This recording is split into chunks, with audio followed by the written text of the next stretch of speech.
Prosseguimos com a parte segunda do mesmo capítulo 92, no versículo 14. Foi animada e prolongada a conversa-diálogo com José e a mulher, que nunca arredou o pé da sala onde nos sentamos, reconfortados com um pouco de vinho do Porto que ela fez questão de nos servir aos três, já que ela não bebe nunca. Em contrapartida, associou-se por inteirado à vida da palavra, e isso fez com que o encontro fosse Eucaristia e Igreja de Jesus. Lá estavam ouvindo, e a palavra maiútica.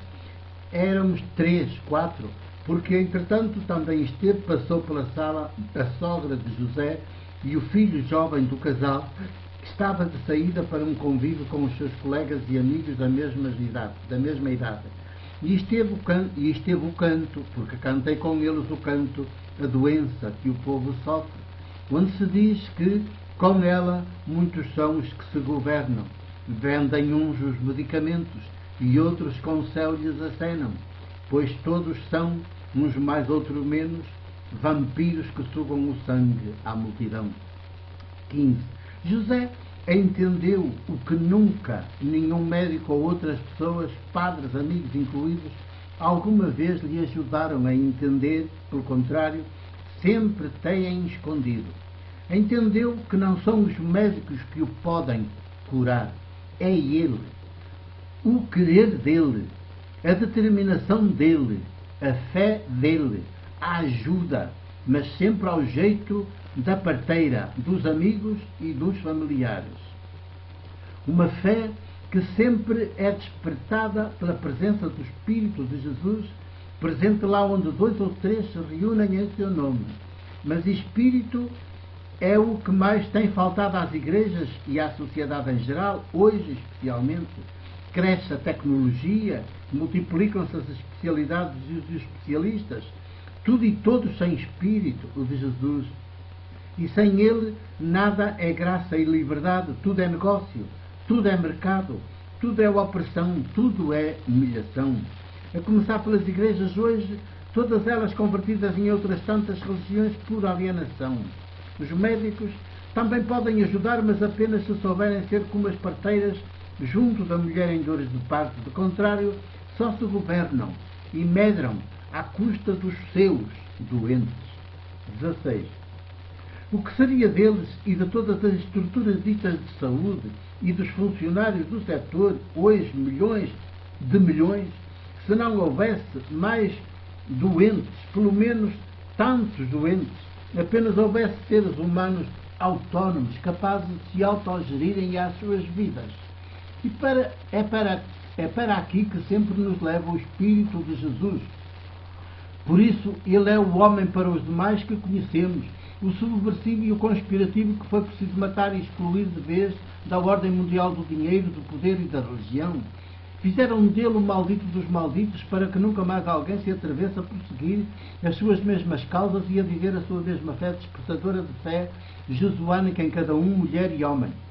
Em seu lugar, estão aí de pedra e cal o poder e os poderosos, o dinheiro acumulado e concentrado e os ricos que o querem ser cada vez mais, a religião, as religiões e os sacerdotes e pastores com os seus inúmeros cultos, sem um pingo de espírito, feitos de rotinas e de ritos, sempre a mesma coisa, tudo mentira e crime, verdadeiros assassínios das pessoas que os frequentam e que os promovem. 17. Quando me despedi de José e da sua mulher e esposa, mais a sua sogra, ele estava já a nascer de novo, e ficou combinado que um dia, não muito distante, eu haveria de lá voltar a convite dele, para partilharmos um almoço ou um jantar, o da sua plena autonomia, como homem com espírito, o de Jesus, que os médicos e outros que vivem à custa das doenças não têm ajudado a ser, antes o têm impedido de ser. Prolongou-se tanto este encontro com José e a sua família, que era já tarde, quando cheguei transportado pelo Homero à casa da Céu, onde ela e a Rosa nos esperavam para o jantar que viria a ser um jantar com debate teológico para sempre inesquecível para quem nele teve a felicidade de participar. 18. A comida foi sobretudo a palavra com o Espírito de Jesus, como sucedeu muitas vezes com Jesus, o de Nazaré. Também aqui a resistência ao Espírito por parte de algumas pessoas presentes foi fortíssima. Teve momentos que chegou a parecer um duelo de palavras. De um lado, o espírito que quer fazer novas todas as coisas, a começar pelas pessoas que vivem oprimidas e tolhidas, cegas e paralíticas. Do outro lado, a religião, disfarçada de igreja, inclusive de igrejas evangélicas. No meio, as pessoas que seguiam atentamente e com expectativa o debate-duelo e progressivamente aderiam com alegria à palavra com o Espírito. Os mais abertos ao Espírito foram, obviamente, os que se assumem como ateus e que, na boca dos da religião, são quase sempre tratados como aqueles, isto é, como os que estão fora da salvação. 19. Nunca pensei que iria protagonizar uma noite assim, das 22 horas até às 4 da madrugada. Mas como fiquei feliz com ela.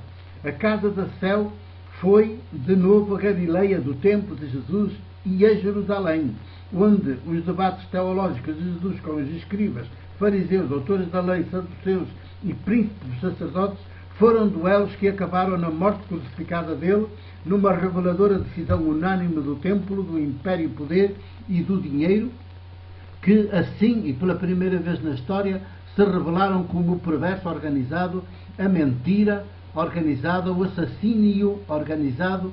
Ficamos nesse momento a saber, foi o momento luz da humanidade que nos há de iluminar, guiar em cada geração, que eles sempre foram assim, sempre são assim, sempre serão assim, lá onde estiverem.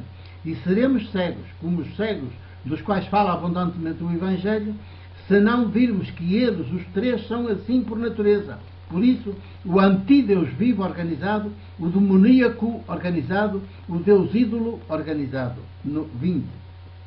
O confronto foi total, duélico. A todo custo, a religião e igreja que ali me enfrentou, nomeadamente em duas mulheres, pretendia convencer-nos que fora dela não há salvação, não há fé, apenas humanismo. Sempre invoca a Bíblia tomada à letra e sem um pingo do Espírito de Jesus em defesa das suas posições de mentira, de assassínio, que tais são as posições ditadas por ela, pela fé religiosa e pela letra da Bíblia sem um pingo de Espírito de Jesus. Já foi assim com Jesus de Nazaré. Não é verdade que ele foi assassinado em nome da letra da Bíblia hebraica, da Torá, e do Deus da religião e dos sacerdotes do templo de Jerusalém? Não diz Paulo, o fariseu, que deixou de o ser e passou a ser do Espírito de Jesus na sua carta aos Gálatas, que a letra mata e só o Espírito é que vivifica? 21. Mas as igrejas que o leem, depois que se converteram em religiões, não são mais capazes de entender o que leem. Os seus olhos estão cegos como os de Paulo, antes de passar a ser do Espírito de Jesus, como era apenas da letra, quando era apenas da letra da Torá, da Bíblia, que sabia de trás para a frente e da frente para trás como ninguém.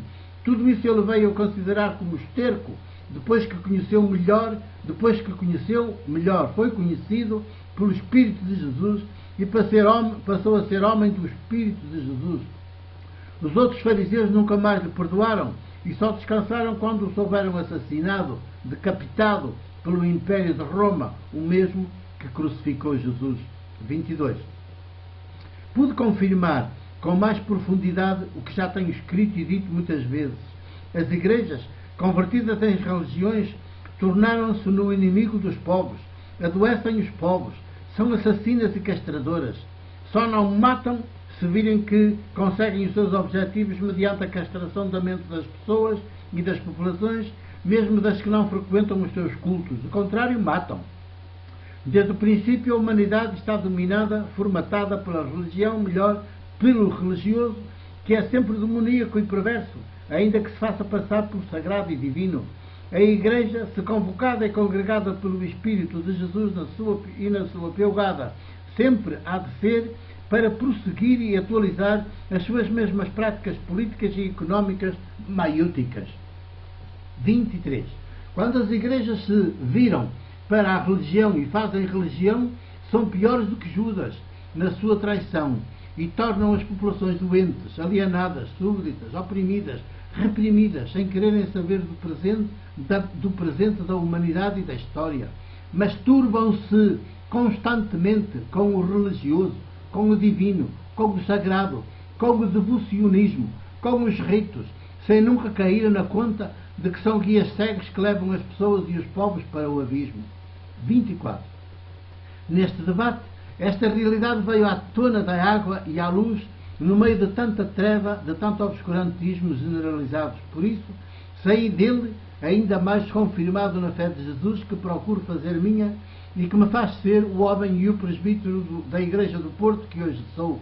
Sei que sou excluído, odiado, dado como canonicamente não inexistente, mas isso ainda mais me alegra e anima. Não é no código do direito canónico, nem sequer na letra da Bíblia e do Evangelho, que a minha fé, a mesma de Jesus, se apoia e fundamenta. É apenas em Jesus, o de Nazaré, o crucificado pela religião, pelo império, poder e pelo dinheiro, mas a quem Deus vivo ressuscitou, isto é, deu razão. Estou, por isso, em boa companhia, e é assim que prosseguirei como menino vida fora, agora ainda mais confirmado nesta dia, depois desta missão em terras de Castelo Branco, mais concretamente terras de Alcaíns. 25.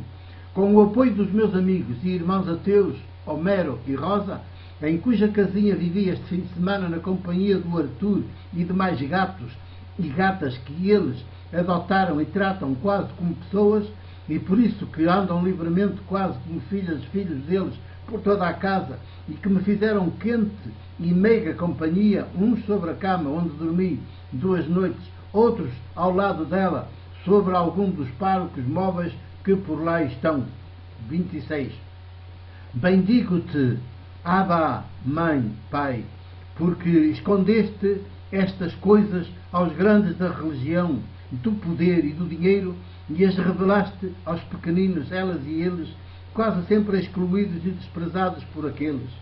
Canto e danço, porque é assim que tu mostras que não és o Deus ídolo inventado pelos nossos medos e pelas nossas inseguranças, mas o Deus vivo mais íntimo a nós do que nós próprios, e no teu Espírito e com ele, bendigo Jesus, o teu Filho muito amado, que te nos revelou definitivamente como a mais espantosa boa notícia que nos faz plenamente humanos e sororais fraternos, porque também autónomos e livres, constituídos em estado de maioridade. 2008, maio 19. O meu abraço e o meu beijo de presbítero da Igreja do Porto.